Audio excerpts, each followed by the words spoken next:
आवडले स्पेशल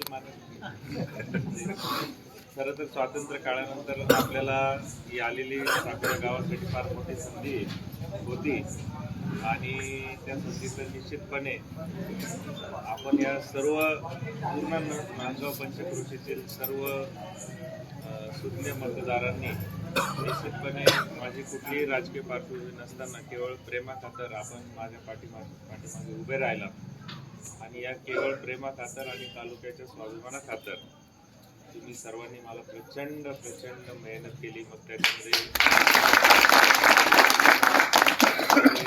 तुम्ही माझ्या बरोबर आला, थोडेफार तुम्ही हालही सहन केले, काहींनी निश्चितपणे वेगवेगळ्या स्वरूपात देखील मदत केली. त्याबद्दल निश्चितच तुमचे खूप खूप आभार आहे. खरं तर हे युद्धच असतं एक प्रकारचं आणि या युद्धामध्ये खरं तर आपण नौके होतो, परंतु मला सांगायला हे आनंद वाटतो की जरी नौके होतो तरी आपण कुठल्याच बाबतीत कमी नाही पडलो. या नीतिवान ज्या गोष्टी होत्या त्याच्यात आपण कुठेच आपण पडलो नाही. आपल्याकडे प्रचार यंत्रणा खूप चांगली राबवली, सोशल मीडियाचा आपण खूप चांगला वापर केला. त्याच्यानंतर प्रत्येक गावागावापर्यंत आपण पोहोचलो. विशेष करून सर्व मित्रपरिवार आपतेष्टांपर्यंत आपण त्या निमित्ताने पोहोचलो. प्रत्येकाला आपण 4-4, 5-5, 10-10 फोन कॉल केलेले आहेत. काही लोक आपल्या अप्रोक्ष न सांगता देखील त्यांच्या नातेवाईकांपर्यंत पोहोचले.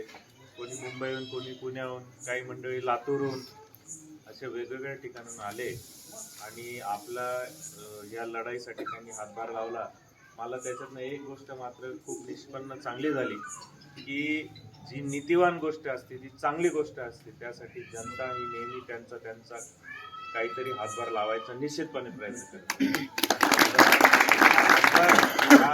हा नीतीचा हातभार, सत्याचा हातभार, संयमाचा हातभार, सात्विकतेचा हातभार तुम्ही सगळ्यांनी या माझ्या पाठीमागे लावला आणि त्याबद्दल मी खरंच तुमचे खूप खूप आभार. आणि जिंकणं आणि हारणं लढाईचे दोन भाग आहेत. त्याहीपेक्षा सगळ्यात महत्वाचं म्हणजे कडवं आव्हान उभं करणं. आणि निश्चितच मला आनंद होतोय सांगायला, एक प्रचंड कडवं आव्हान जे आहे ते आपण समोरच्यांकडे उभं केलं. म्हणजे आता काही गोष्टी पैशातच बोलायला लागतात. प्रचंड पैसा आपल्यामुळे खर्च करावा काही हरकत नाही. ही लढाई यासाठी महत्वाची आहे की जेणेकरून पुढच्या पिढीला देखील एक उदाहरण जातं की नाही, ज्या वेळेला असं काही वेळेला जे अयोग्य असतं त्या वेळेला सर्वस्वपणाला लावून कोणाला तरी पुढाकार घ्यावा लागतो आणि ज्यावेळेला कोणीतरी पुढाकार घेतं त्यावेळेला सर्व सात्विक मंडळी त्या व्यक्तीच्या पाठीशी उभी राहतं. मला असं वाटतं माझी उमेदवारी आहे त्याचं एकदम जिवंत उदाहरण आहे. मी पुढाकार घेतला मान्य करतो, पण सर्व सात्विक मंडळीच्या जोरावर घेतला. तुम्हा सर्व सात्विक मंडळींना तुम्ही गेली 1 महिना त्याने माझ्या पाठीशी तुमचं घरदार, काम, तुमचे बाकी सर्व गोष्टी विसरून, तुमचे आजार पाणी विसरून, सगळं तुमचा थकवा देखील तुम्ही विसरला आणि माझ्या पाठीशी अत्यंत खंबीरपणे उभं राहिला. मी तुमच्या ऋणातनं मुक्त होऊ शकत नाही आणि मला होण्याची देखील इच्छा नाही. तरी एक सभ्यता म्हणून मी तुम्हाला सगळ्यांना धन्यवाद देतो आणि असंच प्रेम तुमचं सातत्याने तुम्ही मला कराल अशी मी परमेश्वर चरणी प्रार्थना करतो. तुम्हाला देखील विनंती करतो आणि सदैव तुमच्या मी कसा कामात येईल, माझा आयुष्याचा क्षण यासाठी देखील मी सतत प्रयत्नशील राहील. एवढं बोलतो मी थांबतो. काही मंडळी आता इथे नाही आहेत, पण ज्ञात अज्ञात वेगवेगळ्या ठिकाणचे संपूर्ण पंचक्रोशीतील नातेवाईक मंडळी जे इथे आहेत, गावामध्ये असतील, पंचक्रोशीमध्ये असतील, बाहेरच्या गावांनी देखील असतील, त्यांना देखील मी खूप खूप आभार देतो. व्यक्तिशः जरी नाही देऊ शकलो तरी आज तुमच्या माध्यमातून सर्वांना मी खूप खूप आभार देतो. आणि निश्चितच लढाई जी आहे ती मला असं वाटतं उमेदवारी आणि विधानसभा आणि आमदारकीच्या पेक्षा ही सत्याची आणि असत्याची निवडणूक आहे. आता मला असं वाटतं आज तुम्ही सगळ्यांनी पाहिलं की ती विदारक परिस्थिती व्हिडिओ तुम्ही पाहिले, काय हरकत नाही. गावाचाही प्रश्न आहे, बघूया. लोक सत्यामागे उभे राहिलेत का असत्यामागे? जर सत्यामागे उभे राहिले तर निश्चितच परमेश्वर आहे, आणि जर असत्यामागे जर उभं राहिलं तर निश्चितच जनतेला विचार करावा लागणार आहे. एवढं मात्र हा प्रश्नचिन्ह मी ठेवतो आणि तुमची सगळ्यांची रजा घेतो आणि पुनश्च एकदा मी जे आहे तुमचे खूप आभार मानतो.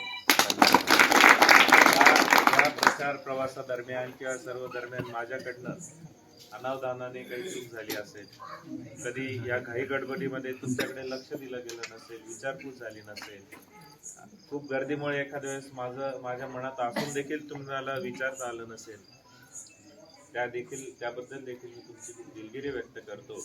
परंतु तुमच्याबद्दल माझ्या मनामध्ये सातत्याने असंच प्रेम राहील याबद्दल देखील मी तुम्हाला शाश्वती देतो. आणि आता आपण 23 तारखेच्या सकाळपर्यंत आराम करूया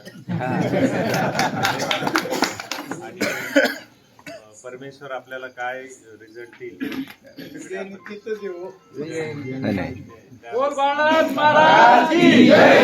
शाळेत जाऊन फोन आला होता तुमच्या वाऱ्यात, राहून डॉक्टरच्या अंगावर गुलाल टाकून द्या. हे मान्य आहे. आणि काय म्हणणं की त्याला अशी भाषा असते की थिअरॉटिकल म्हणजे वैचारिकरित्या आपण नंबर 1 लावतो. मागच्या 5 दिवसापासून जे काही वेगवेगळे सर्वे झाले, वेगवेगळे रिपोर्ट आले, त्याच्यात आपण नंबर 1 होतो. मूळ प्रश्न इथं येतो की माणसाचं चरित्र कुठे ओळखलं जातं? ज्या वेळेला लक्ष्मी दर्शन होतं त्यावेळेला चरित्र. एकच नंबर. आता चरित्र नुसतं व्यक्तीचं नाही, चरित्र तालुक्याचं ओळखलं जाणार आहे. निश्चितच मला असं वाटतं की चारित्र्याचं होईल असे